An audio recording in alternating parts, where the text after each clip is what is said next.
Ngayon, I'm just curious, meron din ba kayong mga sikretong ginagawa bago kayo sumalang sa isang stage? Yung pampatagal ka ba? Yung pantanggal ng tensyon? Coach Billy, may ganun ka rin ba? Usually, I jump. Yung nagja-jump ka, nagsa-shake ka ng dugo mo para mag-circulate.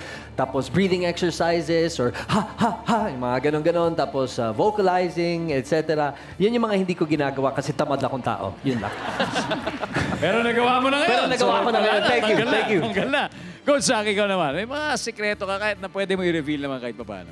Recently po, it's become a habit. Pag kunwari medyo may tensionado ako, I go to the gym muna. Gym. Kita nyo, puro physical. Si Coach Billy, tumatalon-talon. Si Coach Zach, nag-gym. Coach Julie, ikaw naman.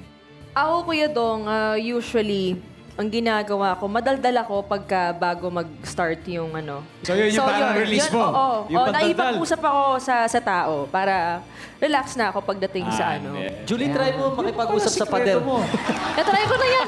Natry ko na yan. Coach Paolo, Coach Bill, kayo ba kinakabahan pa rin ba kayo pagdating sa mga ganyan? Oo naman, Kuya Ako, Dong. kami, ang ginagawa namin bago magtugtog, nagsusuklayan kami ng buhok. Yun. Okay yan, ha? Di ba kayo makakatulog niyan? Parang nakaka-relax masyado? Hindi, okay lang. Sige, nakaka-hype to eh. Tingnan mo, nakaka-hype. Ba,